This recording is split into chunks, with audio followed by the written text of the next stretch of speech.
of our lives and brings growth about through a variety of ways. So arts and culture is an engine for economic growth. It has the power to elevate lives, and I think we're going to hear especially about that this evening. Another thing that we'll hear a lot about is the power of arts and culture to educate, and how arts and culture brings individuals together to grow as a community. So there are some cards up there, as we just go here, that talk a little bit about arts and culture and how we can grow together. It'll refer you to our website where you can learn more about our programs. We're going to be running a series of 8 workshops over the next few weeks on these topics. You can sign up for our online advocacy center to receive updates particularly about the election and other policy issues that come forward. And so I want to thank Seth for giving us the opportunity to be a part of this evening's proceedings. Thanks. Thank you very much. Our other sponsor is the American Friends Service Committee, which is housed in this very building. I'm going to do 2 things. Shannon, if you'd come up here, please. Where's your thing? I don't know. This one? That's it? That'd be us. Yep. First, I'm going to speak for the building. The building is hosting this. This is a great green building.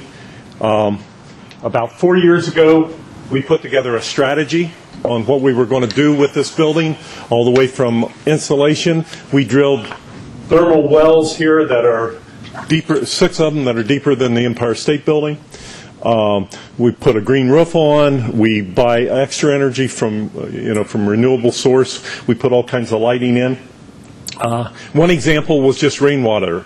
We catch it all. We put it in tanks in the basement. When you flush the toilet, if you pull it up, you get a little water. You pull it down, you get a lot more water. But it's just one example. And the bottom line was that we got the LEED's Platinum Building, which is the highest award you can get for that, and that is very rare to get for an old building to be redone. My next thing that I want to cover is, most of you know me, I'm Bob Goodman. I'm the IT director here at AFSC, and I've been an IT director for 50 years or something. My worst nightmare has happened. I now have a new boss who knows more about technology than I do, and I'd like her just to introduce herself and say a few words before she runs off to the next meeting. I was really excited when I discovered this on Facebook, where I embarrassed my children by joining early. And the reason that I'm excited by the topic, I come here from our California and Western region, and we were trying to do a lot with digital media and youth empowerment. And we had a project last summer that involved Kanaka Maoli Native Hawaiian kids, training them to use GPS systems to plot culturally sensitive sites and places where military bases had done environmental damage. And, you know, this is the kind of thing that young people suddenly discover they have a way to go out and participate in making social change in their community, and to do it in ways that are theirs, that they own, not people who look like me. So Bob exaggerates. I learned to program computers in 1964, but at the time we did it with zeros and ones, kind of backed up, and the machine was bigger than this room. So I know nothing about today's technology. Tell them what your name is and what your title is. I'm Shan Cretin. I'm the General Secretary at AFSC. I'm delighted to have you in the building. I sent out a little invitation to all of our distant offices to stream. I hope some of them will come in on Twitter and show that they actually read their email. Thank you, AFSC.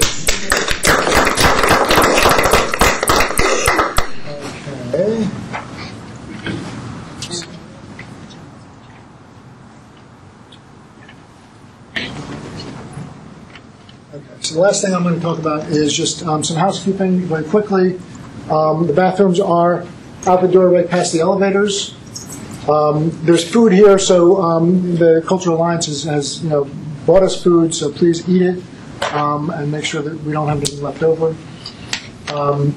If you park in the lot across 15th Street, you can get your ticket validated at the desk here and get 20% off. I think it's $10 after 5 o'clock, and so it'll be $8 instead of that. And as we indicated before, we're kind of informal around here, and it's about learning. So you're invited to kind of check out the Twitter back channel behind Thomas. If you haven't seen something like that, you can see what it looks like. You can see the streaming medium over there with it. Steve and Bob are monitoring, and you can you can check that out that way. So that's essentially all I wanted to talk about as far as that's concerned. I'll just put something up that's prettier. And then the last thing we'll do before I introduce Manisha, or before Manisha starts off the presentation. We need everybody to use a mic. We need everyone to use a mic. Including me. And the reason is not because you can't hear me, but the reason is because it feeds better into the stream and the recording that we're making. So thanks for that reminder, Bob. So what I'd like to do is just go around and introduce ourselves very quickly. My name is Seth Horwitz. I'm a consultant in areas of knowledge management and online collaboration. Most of my work is here with the American Friends Service Committee, and I've been involved in Philly NetSquared since the beginning 2.5 years ago. So, Eric? My name is Eric Smith. I'm with Philadelphia OIC as a distance education instructor, and I guess I've been coming to these for about a year now. I'm Ted Enoch, and I'm the program director for Spiral Q Puppet Theater. I'm Laura Deutsch. I'm a media educator with Messages in Motion. I'm presenting tonight. I'm Antoine Haywood. I'm the new director of membership and outreach for Philly Cam. It's a new public access station. Good evening. I'm Sam Reed. I teach at the Bieber Middle School. I blog for the Philadelphia Public School Notebook, and I do some side consulting. Hi, I'm Mendel Polish. I am a media maker and media educator here in Philly. Hi, I'm David Cooper Moore. I'm the program director of Powerful Voices for Kids, which is a collaboration between the Media Education Lab at Temple and the Russell Byers Charter School just down the street from here. Hi, I'm Joanna, and I just moved to Philadelphia on Saturday. So, yay. I took a job at FIRE, which stands for the Foundation for Individual Rights and Education, and I'm the new media person, and I'm very, very, very, very, emphasis on very, excited. I'm Aaron Krosman. I'm the web director here at the American Friends Service Committee, and this is actually my second Net Tuesday, although the last one I was at was the first Net Tuesday where I presented, and haven't managed to get myself back here since. Hi, my name is Sandra Wilhite. I'm a database developer, and I'm here because I'm interested in nonprofits. My name is Dave. I'm a public librarian at Willingboro Public Library in South Jersey. My name is Annalie, and I'm a program manager at the Council of Spanish-Speaking Organizations. My name is Judy Clappel. I'm a physician working with people with disabilities, and I just heard about this organization today. I was in Harrisburg at a public health conference, and I ran from Harrisburg to here. And I know Seth, so thank you. My name is Mark Lyons. I'm the co-director of the Philadelphia Storytelling Project. We work with teens in North Philly, helping them develop their own radio stories about their lives, as well as work with adult immigrants. Good evening. My name is Tiffany Spraggins. I am the youth supervisor for PUFA, the Philadelphia Urban Food and Fitness Alliance. And I'm also a senior at Temple University studying, majoring in broadcast journalism. Hi, my name's Dina. I've been working with organizations, nonprofits, and schools for many years, helping to find ways for them to have kids create their own media rather than consume it. So this is an area I'm very interested in. Hello, my name is Anna Crumley-Effinger. I work with the American Friends Service Committee in our Africa program, and we've done some cool things with media there and helped to send out a bunch of SMS peace messages around elections and also do monitoring of elections through SMS, and have worked a lot with Ushahidi in Africa. I'm Mitch Collier. I work as a contractor for the federal government doing various types of health and science and biomedical communications and setting up websites and Twitter and databases and all kinds of things like that, and also assisting our local volunteer fire company with their IT needs. Wow. That's tough to follow. My name's Kit Labno, and I'm the project coordinator for the Philadelphia Urban Food and Fitness Alliance. We are a food and community partner of the Kellogg Foundation. Hi, I'm Becky Steele. I am the acting director for youth programs for the American Friends Service Committee. Hi, my name is Lon Frederick Palitz. My company creates assistive technology for brain-disabled people.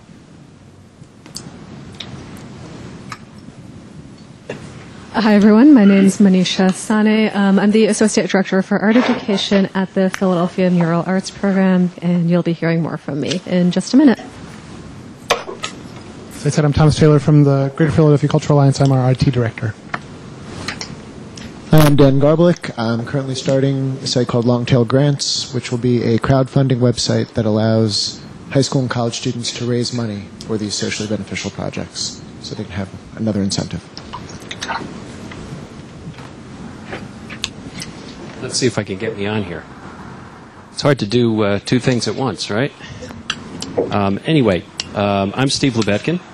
I'm Podcast Steve on Twitter. I'm with Professional Podcasts. We produce audio and video for the web and do it badly, at least what you're going to see here. So anyway, thank you. Okay, so I think that's about it. There's a wide variety of people, as always. How many people are here for the first time? Okay, it's about half. Okay, so I'm going to hand this over to Manisha, and she's going to handle the rest of the program. This program was all Manisha's idea.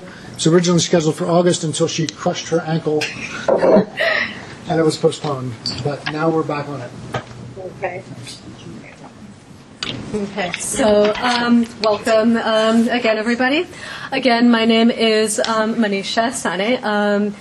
My day job is with the Philadelphia Mural Arts Program, but I've also been volunteering with Philly NetSquared for the past year or so. And those of you who've been coming for a while, I know there's a lot of new faces in the crowd. But as Seth introduced our program, you know, we've done a lot of events on using social media for certain topic areas, be it things like crisis response, or on using certain tools like how to use Twitter or how to use Facebook or how to use things like that. This time we're kind of taking another turn and looking at a specific population. And we're looking at how digital and social media help young people have a voice in their communities. I think, as we all know, this online world that young people are growing up in, it's presented a really unique opportunity and really unique challenges for young people to learn about their communities and to have a voice in kind of what's important to them and to start thinking about all of that and try and starting to really influence change. And so it's such, I know there's a lot of people out here who work with youth and know that it's such an exciting thing to see. And so I'm so glad to have all of you here tonight and to share all of this together.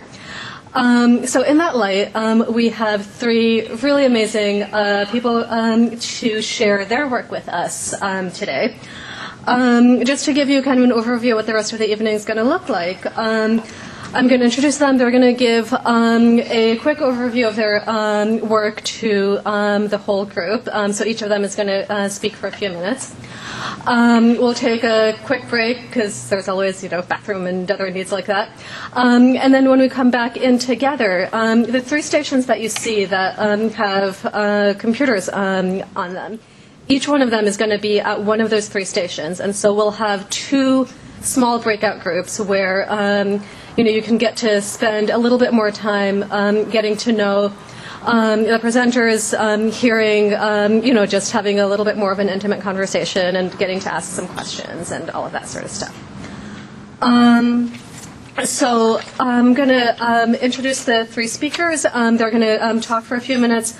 I do ask that if you have questions, comments, stuff like that, just for the interest of time, that you save those for the small group discussion, because you'll definitely have a chance to be able to talk to them then.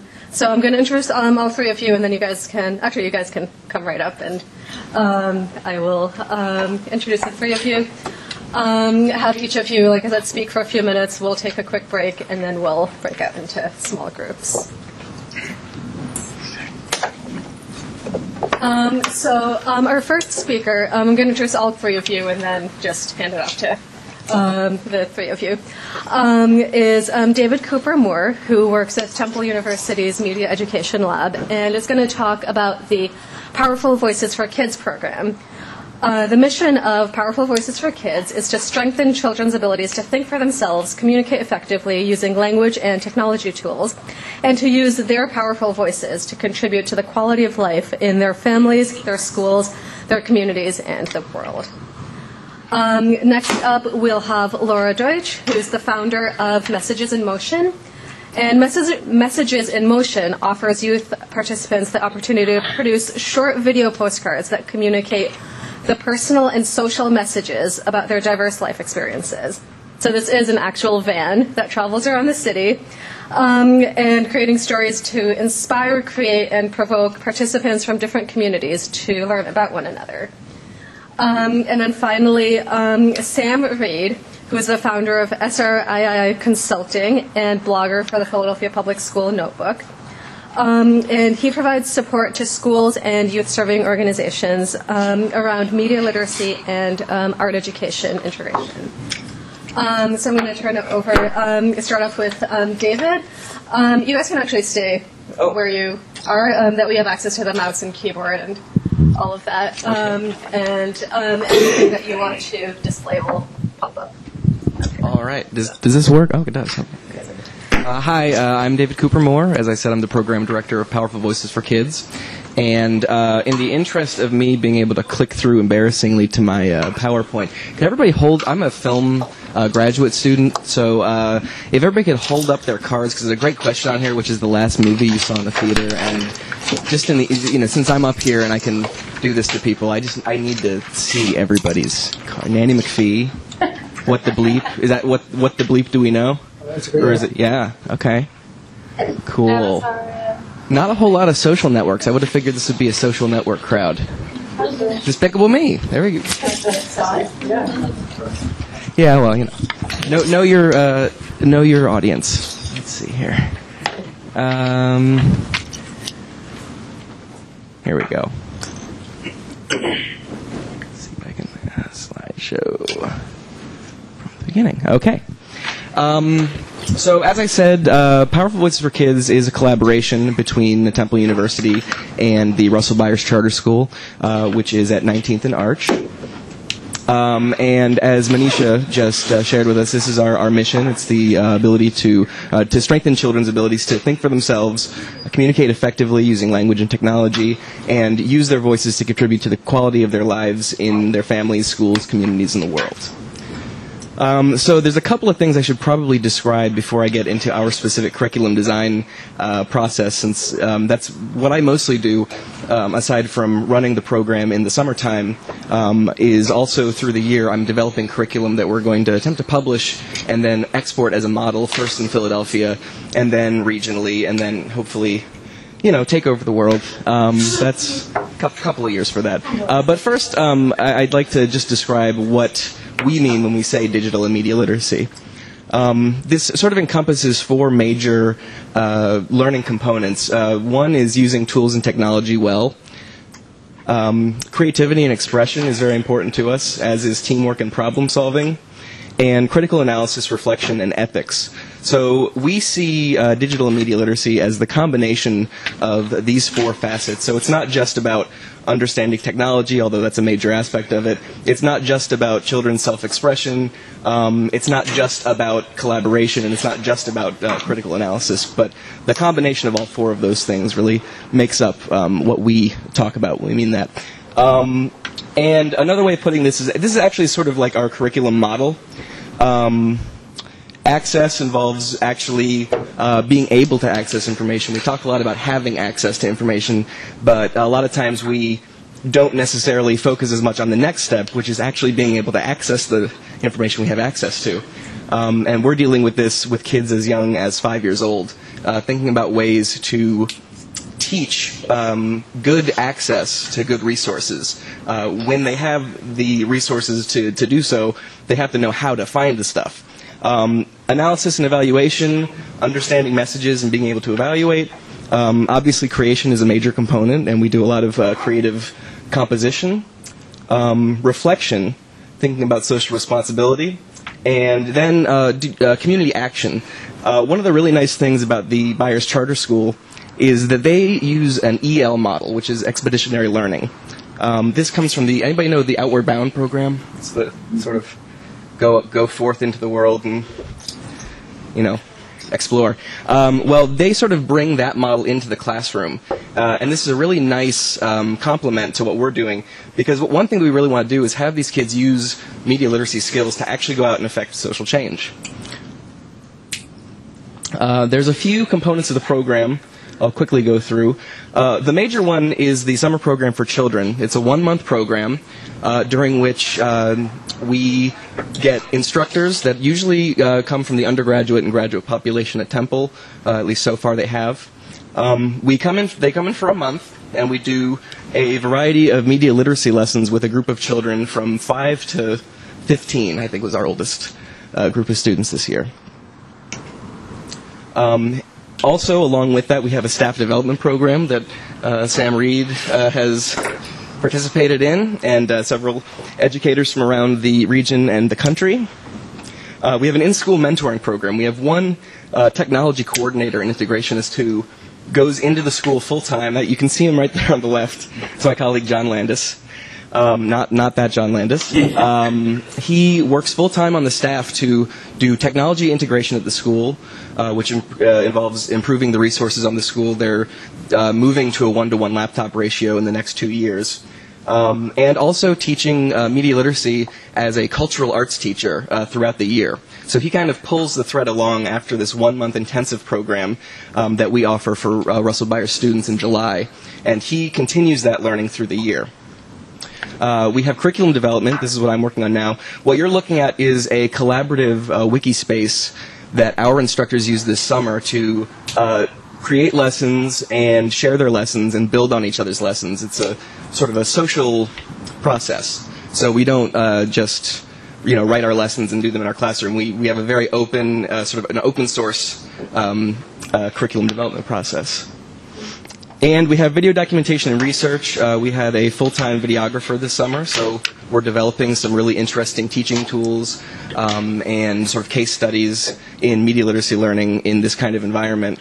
And we're also doing research to see just how effective the media literacy learning that we're doing in July is for the kids through the rest of the year, comparing to their academic achievement, and really just trying to strengthen the ties that we have between the summer and their achievement during the school year. And finally, we have parent and community outreach. So far, this has involved several workshops with parents at the Byers Charter School. We think that parental involvement is really essential for, again, following through with some of the things that we're teaching during the summer. We want the parents on board so that when the kids go home, there's an environment for continuing the learning. We're also trying to develop what we're calling the Powerful Access Lab, which is an after-school community center for parents and just adults in the community to come learn basic computer literacy skills and start to understand what the kids are learning in school as well. I'll skip through some of the... So this is our global conquering 6-step process, but once again, we have the summer program, staff development, in-school mentoring, curriculum development, documentation and research, and parent and community outreach. I don't have too much more time. I don't think I'm going to pass things over to Laura soon, but I would love to share with you some of the work that we've actually done at Powerful Voices this past summer. And while I have everybody... Oops. Oh. I'm not, for a guy that does media literacy, I'm not that tech savvy, apparently. Let's see if I can find the escape key. Here we go. If you go online, which I believe we are, oh, you're all going to judge me by which internet program I use here. That's okay. Don't judge me. It was first. If you go to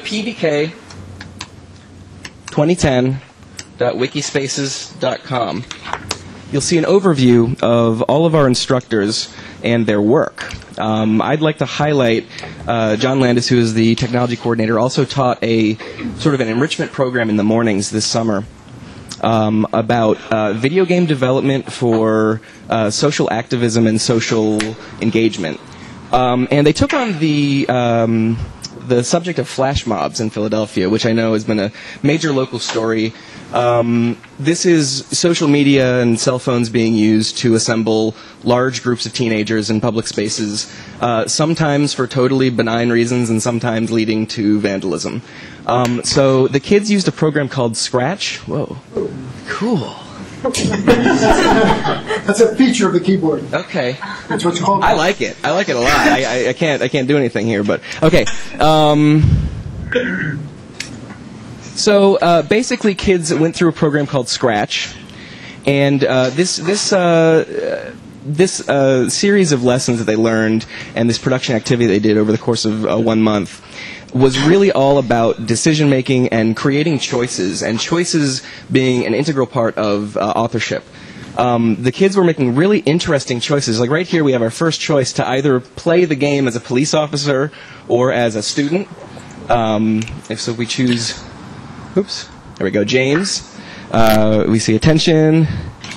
The message for Facebook is coming up here. I won't go through the whole game, but you can actually play these games as they go through. So the kids actually storyboarded, did flow charts that would describe the different kind of choices that you have to make, and would then actually create the video game. So this also involves some really basic programming skills. It's sort of a modified programming language that Scratch uses. It has also a very extensive online community that's sort of a very supportive kind of social space for the people who make these games.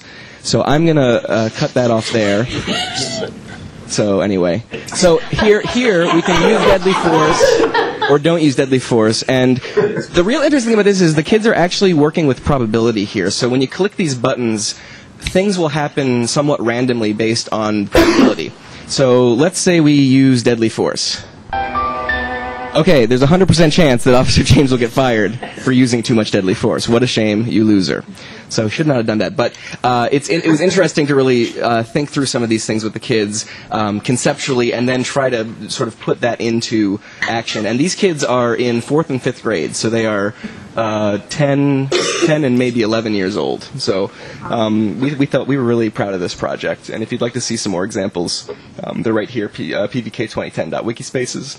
But I've taken up a little bit of Laura's time, I think, at this point. So at some point, I'll maybe play you guys our song, our remix of a few different popular songs from the summer into an anti-violence anthem. But maybe we can end with something like that. So I'll be available for more questions about the program.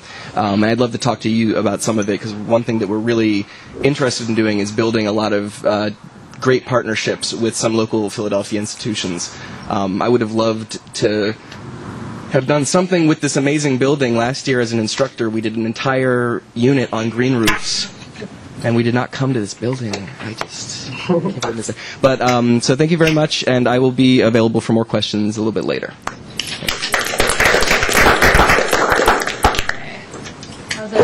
How's everyone doing? Okay, give me a second to open up my files.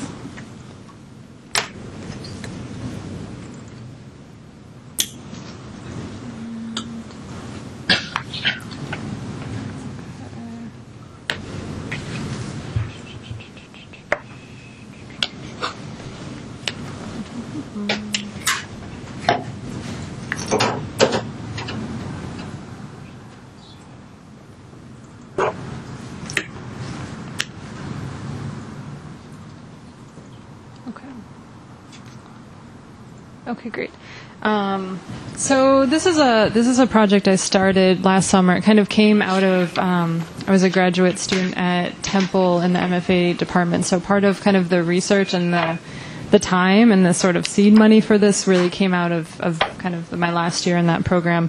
And I'm also coming from a place where I've definitely been involved and interested in community media work for a long time, and in sort of media education, but also in just nurturing, getting people to think differently, to understand that the traditional media system in this country, the dominant media system, is commercial, and it doesn't have to be that way, and there are kind of other models out there. So in addition to, the sort of the skills, the media literacy skills, kind of cultural expression, and access are big parts of this project.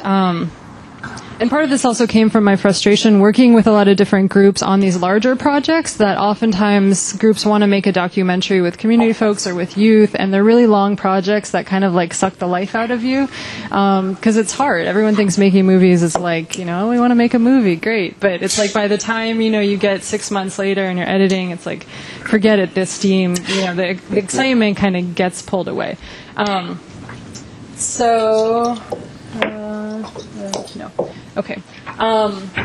So kind of working with technology, the flip cameras are the sort of the camera that I use in this project. If people aren't familiar with them, I have them. They're little cameras. You can get 2 for $150 for nonprofits, and little tripods. And so that's kind of the technology that I use. And I really wanted to create a model that would, within the span of like 4 to 6 hours or so, kind of walk people through the process of creating their own video postcard. And that was kind of the structure. The postcard being something that's like 1 to 3 minutes, that's kind of like a snapshot of where we are in this moment. It's not necessarily an advocacy piece. It's not an educational, it's not investigative. It's like, okay, this is who I am. This is what I'm thinking about. They're all structured thematically based on the organization that I work with, the kind of that I partner with at that moment. And they have a structure that is kind of a voiceover and a series of shots. So it's really basic, introducing people to really basic, composition and sort of filmmaking techniques. Understanding, that there's choices, right? Where you put the camera is a choice, that you can do something like extract audio from one place and lay it under images, and what are the implications of that. Because I found that sort of a big part of, teaching media literacy is being able to produce. And if you want, and this model is kind of just a jumping off point for larger projects, right? So not the goal, I'm one person and I work with like a small group of people when I can. So the idea is I'm not kind of doing it all, but I'm providing like, some tips and some kind of, some resources and things to kind of hopefully launch people into longer sort of media projects.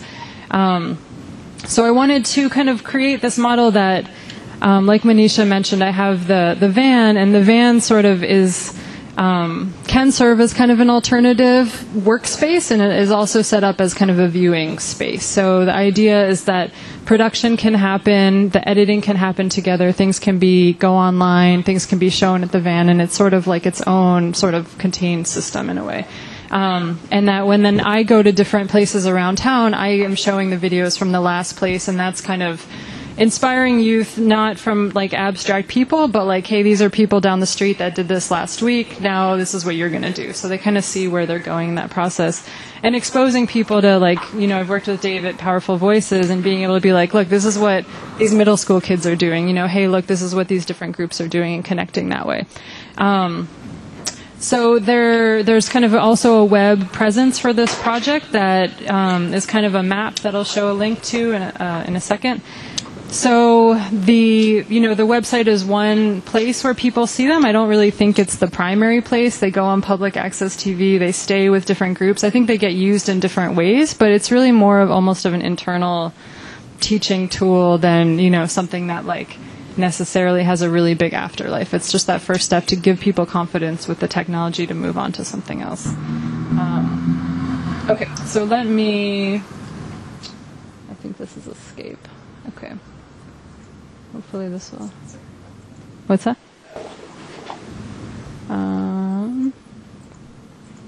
Okay, so this is just a 4-minute little collage, kind of the process, my own kind of process starting up this project, and so it's collage of some of the postcards, and then some of it's kind of a collage of everything. So you'll see it's 4 minutes.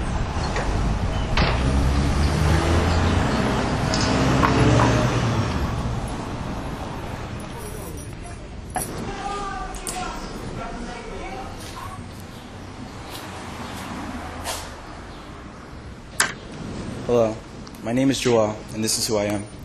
To the world, I'm just a shadow. Luckily, my world is small compared to the others. And even in my small world, things are simple and convenient. But to those who aren't from my world, they look for all the bad in it.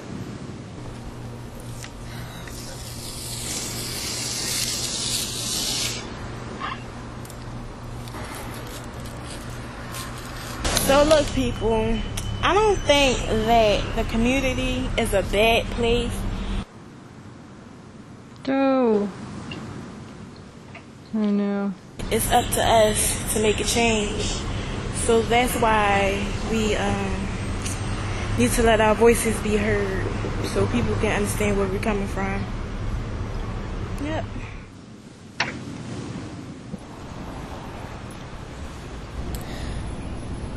I am Nalia Gray. No one is defined by where they live at or what people they hang around or live with, but yes, I am often known from where I'm currently living, but in some ways I'm not able to express my creativity in a polluted, trashy environment. I see myself as everyone else in the world, doing our daily tasks and living on every day. In my life, the one thing that has never changed is the beauty of the sky. I think our world should be as clear as a hot summer day. The sky also symbolizes the dark times and bright smiles of my life. I also show my creativity by cooking and watching cooking shows that entertain me. I don't know why, but I know I love food and the many joys it brings.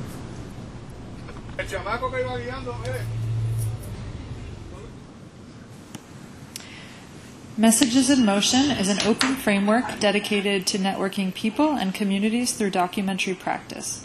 Messages in Motion presents a model of communication that promotes the benefits of technology while affirming the importance of public space and personal interactions. Through video production workshops, innovative teaching models, and multiple distribution platforms, Messages in Motion activates social relationships and promotes self-expression as a step towards civic engagement. I liked it. I like because there's a lot of people I could relate to that I didn't know I could relate to. Personal issues that I have that I've seen a lot of people have, and it's like if you want to express yourself, if you want people to understand you, that's a good way to make people feel like they're you. Because like what Luna did when she was walking, it's like you have like a view of what they look at, certain things that they pop out to them. You see what details and what things people pay attention to, and like the different sides of people. So I like that. It's cool. Got loose paper and we sketched what we was gonna do. So then after that, when we was finished, we went outside and we started record, like, how do you say it? Yeah, filming some of the things we drew. Oh yeah, ice cubes. What was the ice cube We about? had two ice cubes out from the kitchen, and we put it out in what's that state? What's the state? Alaska. Yeah, Alaska. We put it on Alaska, and then the sun was beaming on it, and then they was filming it, how fast it was melting. Yeah, and what were those ice cubes? The polar ice cap melted. Good. And what did you have to do to film that? We just had to film it, had to lay down on the ground and film it. You had to lay down on the ground? Yes. Why'd you have to lay down on the ground? Because so I can get a good angle of it. Like, when we first started, we didn't know we was going to go out and record and how this was going to turn out to be. We actually learned stuff about everybody. Like, all of our videos had something different that was hot. Whether it was funny or if it was serious or if it was just about your life or something you did in the past, it really explained to like everybody, oh, this is me, this is who I am, this is what I like, this is what I don't like. What's it say? Be yourself, not what people want. There.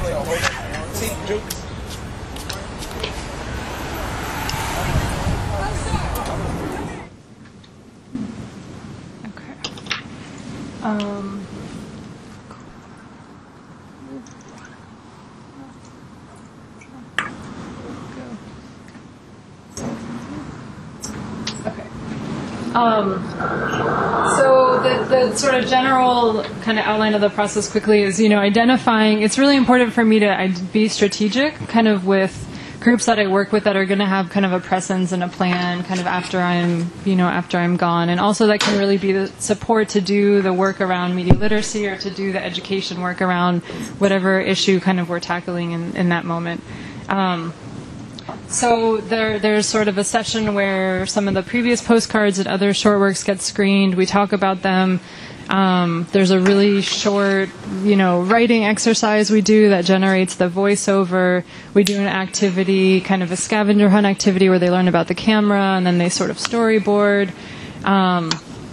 We basically sit together and edit, so there's not most of the editing is kind of done in camera, so that's sort of a really minimal part of the process just because it's difficult. And then sort of the videos, get uploaded to this map, and they're usually definitely shown in the community. They've been shown on public access TV and get used in different ways that make sense, for the groups. Okay, so this is kind of a close-up of a map that I can go. But so the idea is that the line is, kind of like tagging where the van goes and things you can sort of search thematically. So you kind of start to see where certain themes kind of are relating in different parts of the city and different groups. And they're very loose themes, they're very kind of loose tags. So you can kind of search by neighborhoods or search kind of by kind of content. And like Dave was saying too, on the website, it's important to me to also kind of be open with kind of the curriculum and what I do. So there's sort of a regular blog where I talk about, what's worked, what doesn't work, try to keep an ongoing list of like resources that I use and different teaching tools I find and things like that. So, I think that's 10 minutes.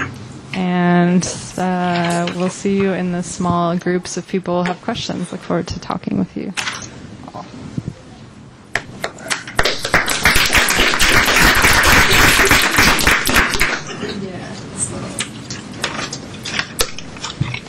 Good evening again, everyone. First of all, I'd just like to thank Manisha for putting together this great panel. If you feel like the synergy.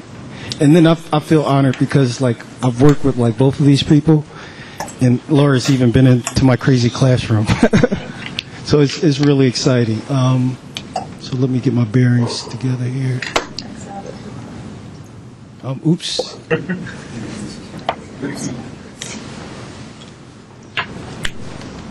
So so my presentation is on a unit that I developed. Which is interesting. It's kind of interesting because it was done in school, but I kind of wanted to have a out of school feel with the work, because I think that when students have that investment in the classroom where they're kind of it's not school, because they're really often they're often disengaged with school. You'll kind of get the sense of that. I think it's just going to. So these are the goals. I'm just going to go through the presentation real quick. I'm going to share about the curriculum I developed. I got it on speed dial because I was trying to. I'm sorry. So so I'm going to share the curriculum, talk about how I've disseminated this curriculum. I'm going to offer opportunities to look at student voice, and I'm going to talk about how I plan to extend and expand this inquiry practice, because this work is it was a unit I developed. It's called My Space and Democracy, and our basic inquiry was exploring how social networks and media technologies can both, as Manisha talked about, create these challenges, but it also creates these opportunities. And so I wanted to put kids in the middle of that exploration, and again in a classroom, but then it's also relating to their out of class experience. So I think this was a really engaging unit. So originally, when I first developed this curriculum, I started off looking at, I went to a forum at the University of Pennsylvania. It was called the Googleization of Everything. And it was really informative. And again, I was inspired at the forum, but I looked around, it was like all academics. I'm like, how can this stuff be relevant to like kids that I work with? And so I ended up participating in a seminar at the Yale University as a teacher seminar. It was on democracy, and again, I said, well, I'm interested in this Googleization, and then I know my students are into Facebook, and I'm like, okay, this would really resonate with my students if I had an opportunity to look at social media, look at the rights and risk of being online, and then have them do this inquiry around this. And so this is how I developed this curriculum. And again, this curriculum ties into media literacy principles. And in fact, as I was developing this curriculum, this was like when I originally started developing this, I kept running into this name, Dr. Renee Hobbs. And this was before I knew who Dr. Hobbs was. But I was running into her name in my research, and I'm running into her name. And then I'm like, eventually go down to Temple. They have this media education lab.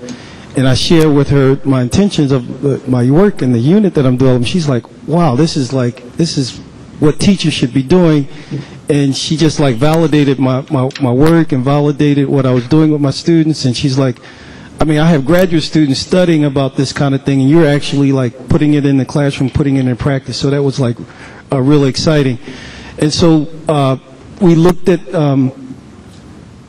looking at how to analyze media, looking at how what information is credible, looking at how rumors and gossip, and this is really, really important with young people, because again, with a lot of the things that come out of the social media, I mean, the recent events where, anyway, kids are learning to mediate their identity through online access, but how do they be responsible for this? So I wanted to take the kids, engage them, look at their rights and responsibilities that they have online, and have them understand that these things can be impacted in the school setting, but also outside of the school setting. And some of the things that they do outside of the school setting could still even impact them in school. So we actually went into case study, looking at actual cases of cyber rights and what are the implications of that. So for our framework, we started off in the classroom with this is a teacher's tool that we used to activate their knowledge and develop their inquiry. It was like KWL. And so in our KWL, students developed questions. They made predictions about what they wanted to learn, and then after we finished, these are some of the, we reflected on actually what we did learn. And students knew that they have rights to use the internet to protest outside of school. They knew that they could privately criticize school officials, and they knew that in school you can't write inappropriate things about yourself or others. You could get in trouble for that. Now, the reason why they learned some of this stuff was that through the information that I shared with them, and I'll talk about some of the actual internet sources that I used to help them develop this knowing. But then as we began this exploration, they further wanted to learn why do schools block certain websites? For example, like Facebook on a school district in Philadelphia, social networking sites are blocked off. They wanted to know what is the danger of being online. Oh, by the way, just to give you background, I teach at the Bieber Middle School, and the Bieber Middle School is a public school in Philadelphia, and I teach 6th grade. So, I'm dealing with 10, 12, 13-year-olds. But again, this is their world. So they wanted to know, why do some kids get in trouble for expressing their feelings? Because, hey, I'm going online and expressing my feelings. Why should I get in trouble for that? And then they wanted to know, they wanted to know why some schools don't block certain websites, because, they go on the other side of City Line Avenue. We're close to City Line Avenue.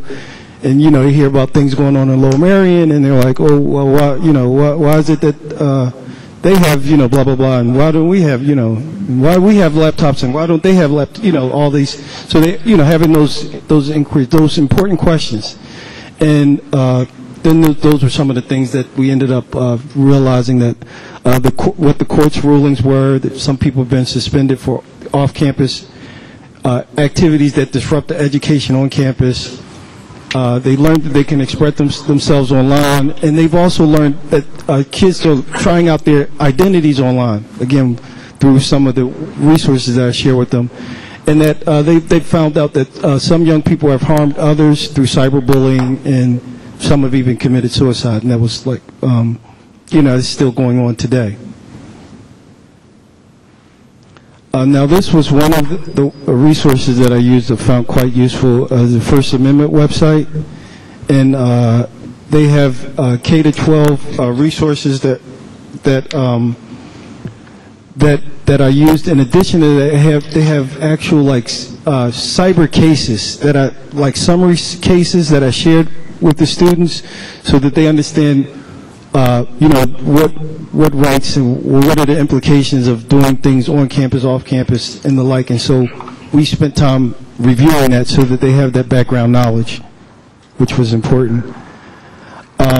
And so these were some of the cases. I'm not going to go into the details of the cases, but we read the summary of the cases, and then the kids kind of voted what they agreed and what they strongly disagreed on some of the implications of the cases. And some of the cases dealt with, like in Pennsylvania, some kid criticized the principal, and he got punished for it, and so the kids didn't agree with it, or some of the kids agree with it.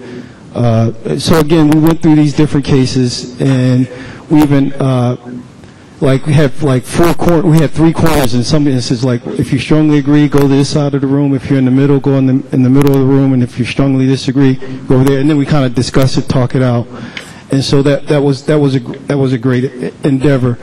And here I'll just share some of the responses that students had after reading the cases and thinking about them. And so here, Terrell, he writes, the right students have in school is to go on anything they please that is appropriate pertaining to online internet. Students are allowed to go on anything they please if it is not blocked. But these students don't have a right to a website that is offensive to the school or the staff pertaining to the children. Like the court case where a student made an offensive site about his fellow students. He made a list of a bunch of losers, and it showed pictures of students in vulgar language. But students do not have the right to express themselves in this way. So again, he's demonstrating what he learned. Here, DeAndre, I really liked hers, because again, you'll find that they're using the vocabulary from the cases inside of their responses. So that's why I think it was a great exercise.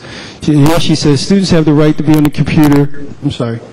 Students have the right to on the computer at school for academics like science, fiction, figurative language, math, language, algebra, writing, reading, athletics, English, and music.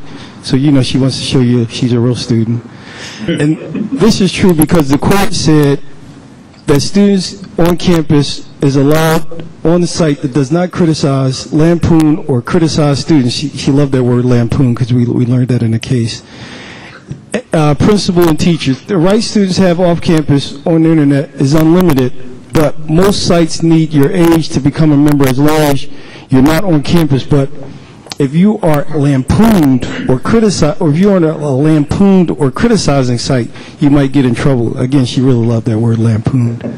Unless you send or say something rude when you're talking or sending someone a message on the internet about them or someone else. So again, they were demonstrating like what they actually learned from this inquiry. When you come to my table, I'll spend a bit more time talking about this resource. This is a great resource. I mean, it was great for parents and great for students as well. It's called Growing Up Online, and it's put out by Frontline. And it's an amazing documentary that talks about how kids are developing their identity online, what ways you can teach kids to be safe online, just their whole experience of growing up online. It's like totally different than the experience that I had growing up as a young person. But again, this is their worldview, and this documentary does a great job with it. So we look at excerpts of this film to help develop our inquiry. Here are some examples of some lessons that I developed. What we did was we look at the power of the press. So we have a timeline where we look at how communications has changed. We compare different communication technologies. We look at different moments in the communication timeline. We do our KWL for our inquiry. We really deeply explore what rights students have online. We spend time looking at social networking and internet safety, and I develop a web quest where they learn to like evaluate websites. Because again, some of the websites that are out there that do internet safety kind of like demonize, online, and they demonize things online. And so I want the kids to like critically explore those websites. We look at the pros and cons of free speech online. We spend time again analyzing this documentary, Growing Up Online, and then this leads to us our final products where we develop kind of like service projects where I did persuasive letters that they wrote to the school district asking to unblock certain websites that they feel that they should be deemed appropriate. Or some kids wrote they wrote persuasive letters to continue to block those websites because their peers are not responsible. And you'll get to look at some of the letters as well when you come to my table. And what we also did, I'll talk about this. We did debates. We did some mock websites, and we actually developed a collaboration with the Philadelphia Young Playwrights, where we actually developed a play where we created these avatars that were like talking about saving their rights online. And so the kids developed this really creative monologues and scenes where they're exploring their rights in this virtual world through playwriting, which was really exciting. And so in terms of future plans, I want to incorporate more digital media with this work. And I have blogged about it, and I've had students, because I blog for the Philadelphia Notebook, I share my work on that site. But one of my concerns is like balancing this issue of like social justice with like youth voices. There's like this tension around there. And another concern, these are just concerns, implications, like at our schools, and recently our schools are being like really constricted in terms of like the curriculum is all top down, and so even the computer labs that we have, they're like often they become like these testing labs instead of like really doing media development and media processing. And then you may have a few labs in your classroom, but they're the old ones, and you're not getting the power. So these are just some of the implications that I'm trying, that other teachers like myself have to deal with. And in some ways, to address those is through collaboration. So this is where I look at collaborating with the Temple Media Education Lab, or trying to have corporate collaborations, and that's a whole nother mess as well. I won't even talk about. I tried to work with Comcast, and that was like a disaster. But I won't even go. I hope nobody's from Comcast here, but I won't even go into that. But I did through my perseverance, able to, like I say, have some great collaborations. I had the opportunity to share this work at the National Media Education Conference, the NAMLE conference, which is going to, by the way, I'll just do a plug, it's going to be here in Philadelphia, 2011. In 2009, it was in Detroit, and I was sharing this work as it was in progress. And so now I'm just, again, continuing to disseminate and share this work. I mentioned the Philadelphia Young Playwrights. I talked about the Media Education Lab with Dr. Hobbs. I wrote a grant with the Target so we could go on field trips. The Philadelphia Arts and Education Partnership, they're a great arts and education organization that links, for example, through Young Playwrights. They're a member of the Philadelphia Arts and Education Partnership, so they were able to work with me through those collaborations. And I've actually expanded and developed my curriculum. Sam, I'm sorry. My time is cut. I'm going to ask you to. Okay. Yeah, I'm wrapping up. So, yeah, on my, you'll find I've shared this curriculum on this Curriki website. So there's the website. I've expanded it. You can come and check out. It's an open source where people have the opportunity to share their work and the like. And so that's overview of my work. Again, I blog about it. You can check out my blog. And when you come at my table, I'll have an opportunity to share. I hope I haven't overtalked them. I apologize. Thanks a lot.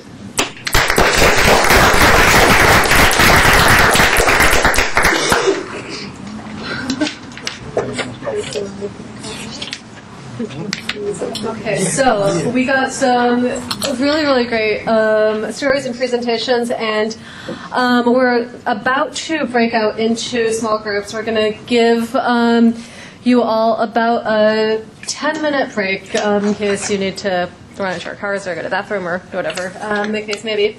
And then when we come back, each of our three presenters is going to be at one of these three tables with a computer station on them to talk a little bit more in detail about the programs and projects that they're involved with, and also to give sort of a unique perspective on this whole idea of how youth are involved in creating and experiencing social and digital media.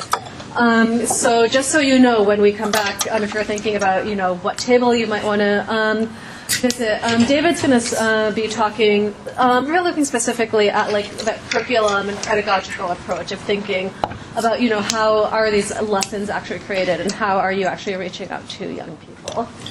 Laura, as she kind of alluded to, because she is running this mobile media van and really reaching out to different communities, is going to look really specifically at building these community partnerships. And how do you get people, from different communities, different parts of the city, different schools, what have you, to start to learn from one another. And then Sam, building on his presentation, is going to really look at looking at young people online, what it means for them to be online, the rights, risks, responsibilities that they have in this online role. So we're going to take about a 10-minute break, come back, and we're going to have two 20-minute breakout sessions, and we'll help you all keep time with that, so that you'll have a chance to sort of switch tables and get to meet other folks. And at the very end, as a special treat for those of you who stayed till the end, Laura has also brought her van. It's parked across the street in the parking lot. And so you guys will, if you're interested on your way out, you'll get to see that. Before we do break, Seth has a couple of things that he wanted to say, and then we can take a quick break. Just a couple quick things. For those of you who do stick around, our tradition here is to go out for a bite or a drink afterwards, and you're welcome to join us after the session's over. The other thing I wanted to mention that I forgot to mention before is a week from tonight, on October 12th, we'll have a planning session for those people who are interested in thinking about future Net Tuesdays. You can see myself or Manisha if you're interested in that. And just for the people on the stream, during the break and during the breakout sessions, we'll be showing some of Messages in Motion's video postcards to the folks in the stream, so they have something to entertain themselves while you folks are talking in small groups. And I think it's great to see that we're all on board for working with the children and the youth, and we have them at the forefront of our curriculum planning and, just building on these ideas in the media, because God only knows what's being posted up online every day and, who are the gatekeepers. And in a sense, when we cut down on, what's being put out there, and by educating and informing the children and the youth, it makes things run a little bit more cohesively, I think. So I just wanted to thank all of you, and that's it. That's it. Thank you. I'll take it. Just like all things, this is very educational experience, and I've not too long ago moved here from Atlanta. I was working at Public Access Television in Atlanta I worked there for 8 years, and also doing technology, like digital literacy as well. And it's been very helpful to hear what people are doing here and starting to learn that what's going on in Philly and the impact that's being made, the models that are being used, that are being developed.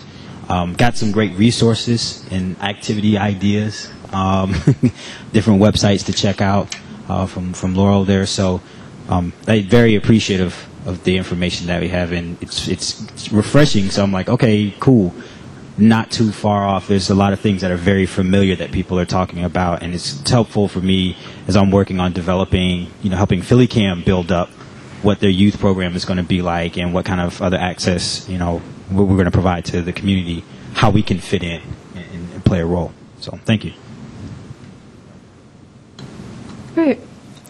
Okay, well, I just definitely want to echo what the trivia said and what I heard as I was sitting in on some of the groups. I think there is a lot of amazing work going on in the city, not just from the presenters, but from everyone else who sort of has a hand in this field of empowering youth through using digital media. And so it was a very exciting, exciting discussions going on. And I'm glad to see so many of you, like lots of cards being exchanged, lots of flyers being exchanged, and so there was definitely really good, lots of feedback and really good exchange of ideas and information and contacts. I want to very specifically thank our three presenters, Laura, Sam, and David, who did a lot of work. Put up with my constant nagging emails of all my questions of, asking more details about their projects and programs, and put together a really, really nice presentation. So thank you very much.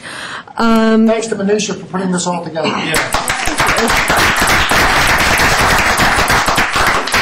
And then Seth, is there anything else you wanted to add? I do want to let people know about Laura's van, but... Sorry? I do want to let people know about Laura's van, but if there's anything else you want to... No, that's it. Anyone who wants to stick around to go out for a bite or a drink is welcome.